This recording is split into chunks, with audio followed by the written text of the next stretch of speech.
comme on est en contrat étudiant, on est là surtout pour boucher les trous quand il y a ceux qui sont en 35 heures qui sont pas là. J'ai eu 2 livraisons. La cliente était une infirmière qui s'occupait des patients touchés par le Covid. Certes, la santé est plus importante que l'argent, mais si je travaille pas, je suis dans la merde. À la ZEP, on relaie des témoignages, des histoires, des vécus et parfois on les compile. Bienvenue sur Sample, le podcast qui mélange et superpose les voix des jeunes pour donner à entendre notre société. Moi c'est Elliot, et ça va là, je suis bien, j'enregistre ce podcast posé sur mon canapé, confiné depuis quelques semaines dans ma coloc. Mais d'autres, comme Arona, Awa et Jérémy, doivent continuer à bosser dehors. Ils ont entre 22 et 27 ans, et durant cette épidémie, les jeunes, c'est souvent ceux en première ligne. Ce que j'ai envie de faire, c'est d'avoir mon bac et après pouvoir partir et vivre ma jeunesse, quoi. Moi, ma pilosité, c'est mon identité. Dans mon quartier, je me suis souvent fait contrôler. Pas forcément féminine, et les obligations féminines, on s'en fout. Merde, laissez-moi faire, je suis grande. La ZEP. Ta bulle d'expression. Heureusement, je travaille du coup à Auchan, Place Clichy. Ça se passe plutôt bien. Je pense qu'ils utilisent les étudiants parce je pense qu'ils ont rien à faire. Les étudiants, ça les arrange de venir travailler parce qu'il y a que ça à faire, quoi, en fait. Et que, comme on n'a pas beaucoup d'heures, je pense que refuser les heures serait pas bien, quoi. Je travaille dans un petit magasin bio dans le 6e arrondissement. J'ai commencé à travailler le 17 mars. Je suis contente de travailler parce que ça fait un moment que j'avais pas de travail et je dois m'occuper de mon bébé. Enfin bref, c'est vraiment cool de travailler pendant le confinement parce que je pense que les gens ont besoin de nous. Mais ça me rend parano aussi parce que c'est pas vraiment protégé. On a des gants et on se lave les mains. À chaque fois, on nettoie les caisses et les cadres, etc. Et c'est tout. Je travaille dans une pizzeria en tant qu'employé polyvalent et livreur. Notre boîte, elle continue à ouvrir. Nous, on continue la livraison à domicile. Franchement, c'est déjà que c'est pas un travail tous les jours évident. Là, ça complique vraiment les choses pour nous parce qu'il faut se protéger, mettre des gants, mettre des masques, se désinfecter les mains. Ça implique encore des minutes importantes dans le cadre, par exemple, d'un rush le soir, là où il y a beaucoup de commandes. Moi, comme je suis en contrat étudiant 20 heures, normalement, je fais 3 jours dans la semaine. C'est lundi, vendredi, samedi. Mais quand ça a commencé, du coup, le confinement, j'ai commencé à faire 2 heures en plus. Et là, depuis, on va dire une semaine à peu près, je refais mes horaires normaux. Et les grosses journées, du coup, le samedi ou le vendredi, c'est là où on voit qu'il y a plus d'étudiants que d'employés, on va dire, lambda. Et du coup, comme on est en contrat étudiant aussi, on a moins de possibilités de ne pas aller au travail parce qu'on est là surtout pour boucher les trous quand il y a ceux qui sont en 35 heures qui sont pas là. On est à leur disposition, on va dire. C'est pour ça que euh, quitter le travail ou se mettre en arrêt, quelque chose comme ça, c'est vraiment difficile quand on est étudiant dans les jobs comme ça. Et, mais sinon, dans la semaine, franchement, il y a les employés de d'habitude, on va dire. Des mères, des pères de famille, etc. Franchement, ça n'a pas vraiment changé.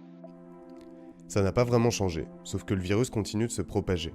Et si cette épidémie impose certaines conditions de travail difficiles à ces jeunes, être au contact des gens, c'est aussi prendre des risques pour soi et pour ses proches. Après 2 semaines, je me suis mis en retrait de travail parce que je me sentais pas bien, mais vraiment pas bien.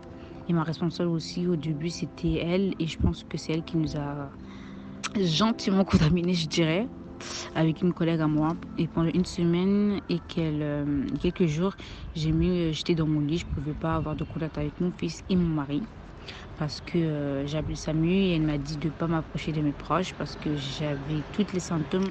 Chez mes parents, il y a ma mère, il y a ma sœur. Mon père, il est parti au pays, donc juste avant que ça commence. Donc lui, pour l'instant, il est tranquille, il est là-bas, il est au pays.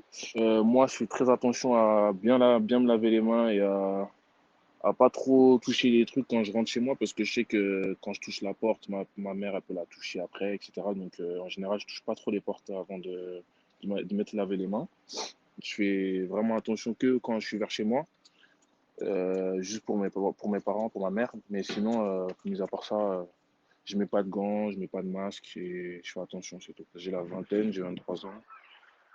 Je me sens pas forcément immunisé, mais je prends pas ça comme, comme quelque chose qui pourrait m'atteindre facilement, quoi. Je pense qu'on peut faire attention, on n'est pas obligé de s'éternuer dessus, quoi. Ça a du bon comme ça a du mauvais, parce que ça apporte à la population ainsi qu'à tous les employés qui continuent à travailler de se faire livrer sur leur lieu de travail.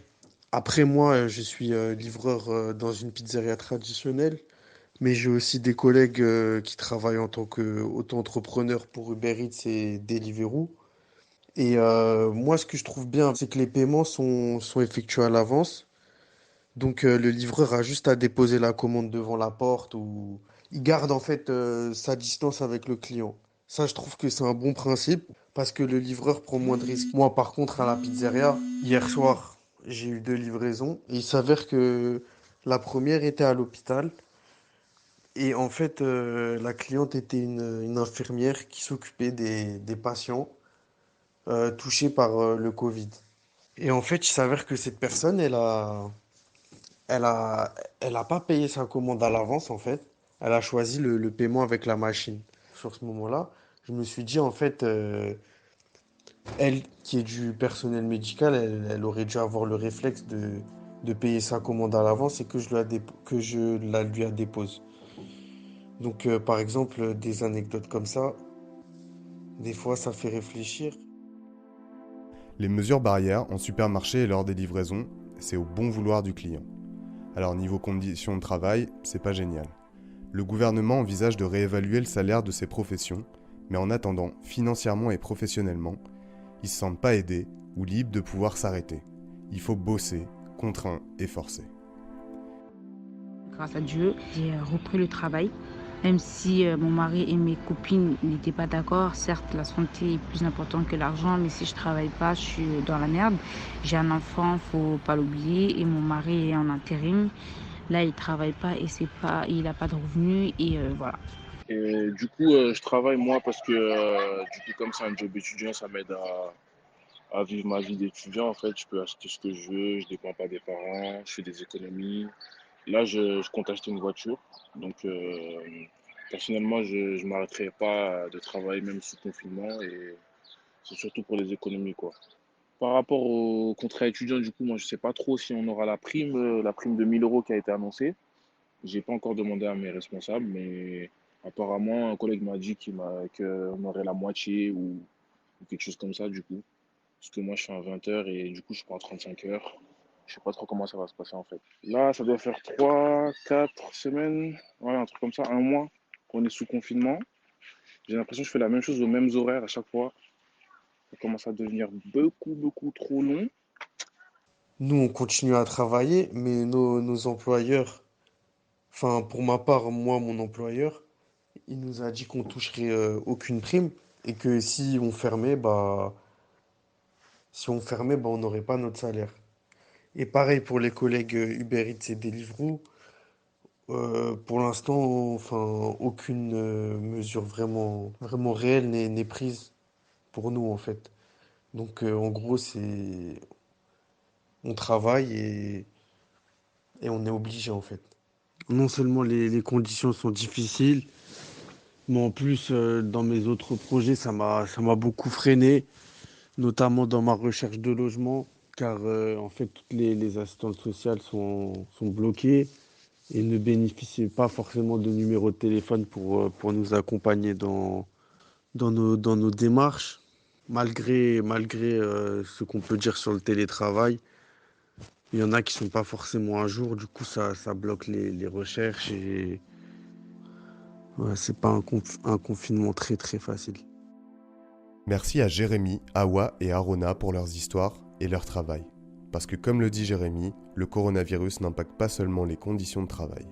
Dans le prochain épisode, indépendants, intermittents et chômeurs nous expliquent que cette mise à l'arrêt a des conséquences sur leur statut, leurs indemnités ou encore leur loyer. Vous avez écouté Sample, le podcast qui remixe la parole des jeunes pour une meilleure écoute de notre époque.